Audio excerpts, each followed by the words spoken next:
Hi everyone, welcome to our channel MK Arts Paradise. நம்ம இந்த கிளாஸில் என்ன ஸ்டிச் பார்க்க போகிறோம் அப்படின்னு பார்த்தீங்கன்னா டைமண்ட் ஸ்டிச்சு. டைமண்ட் ஸ்டிச் வந்து நம்ம போடுறதுக்கு இந்த மாதிரி 3 லைன் வந்து ட்ரா பண்ணிக்கிங்க.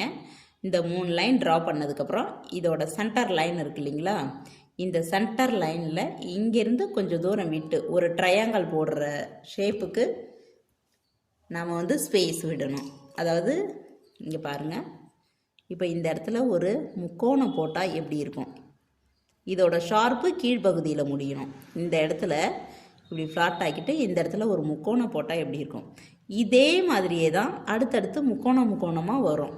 அது வந்து என்னென்னா ஒரே லைனில் கண்டினியூவாக வரும். அதுதான் வந்து நமக்கு டைமண்ட் ஸ்டிச்சு. நான் இப்போ வந்து உங்களுக்கு ஜரி வச்சு யூஸ் பண்ணி காமிக்க போகிறேன். இது ஒயிட் கிளாத் அப்படின்றதுனால கோல்டு ஜரி வந்து கலர் எடுக்காது அப்படின்றதுனால நான் கலர் ஜரி வந்து யூஸ் பண்ணி நான் இப்போ உங்களுக்கு போட்டு காட்டுறேன். இப்போது இந்த இடத்துல இதோட ஷார்ப்பு இந்த இடத்துல முடியுது பாருங்கள். இந்த ஷார்ப்பு இடத்துல இருந்து நாம் வந்துட்டு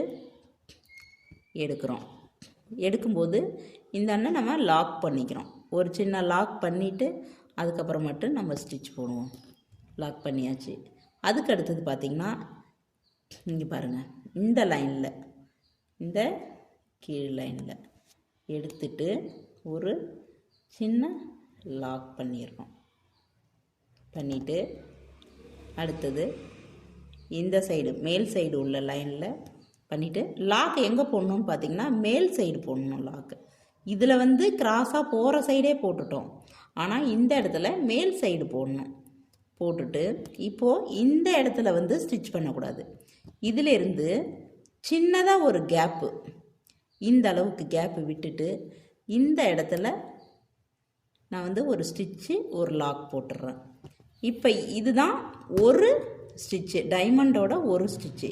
இதோட கண்டினியூஸ் எப்படி வரும்னு பார்த்தீங்கன்னா இந்த இடம் இருக்குது பாருங்கள், இந்த இடத்துல திரும்ப இந்த இடத்த விட கொஞ்சம் ஒரு நூல் தூக்கி இப்படி போயிட்டு திரும்ப இந்த முக்கோணத்தை, அதாவது ட்ரையாங்கிளை இது கிரியேட் பண்ணோம். இப்போ எதுக்காக இங்கே முடிக்காத இங்கே முடிச்சிருக்கேன் அப்படின்னு பார்த்தீங்கன்னா இதிலிருந்து திரும்ப அடுத்த ட்ரையாங்கிள் கண்டினியூ ஆகும்.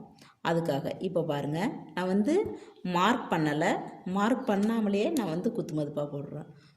இப்போது இங்கே வந்து நம்ம லாக் பண்ணும்போது நம்ம வந்து அதாவது மேல் நோக்கி இல்லாத டக்குன்னு அப்படியே அந்த போகிற திசையில் போடுறோம். ஏன்னா இது வந்து நம்ம இழுக்கும்போது கரெக்டாக வந்துடும். இது மேல் நோக்கி போடுறேன்.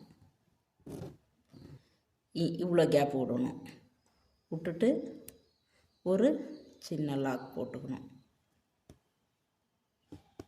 திரும்ப போகும்போது அதே மாதிரி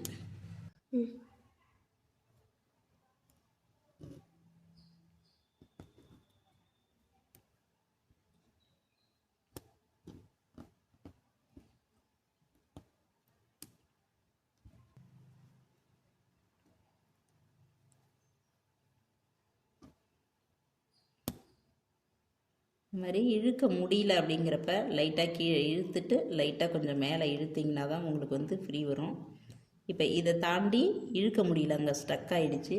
ஸோ நான் மறுபடியும் இந்த தையலை பிரிச்சுட்டு மறுபடியும் அதை கொஞ்சம் ஃப்ரீயாக விட்டுட்டு பண்ணுறேன். ஏன்னா நம்ம த்ரெட்டில் வந்து சரசரன்னு வரும், ஜரினாலே நமக்கு கொஞ்சம் லைட்டாக ஸ்டக் ஆகும், கடகடன்னு வராது, கொஞ்சம் ஸ்டக் ஆகும்.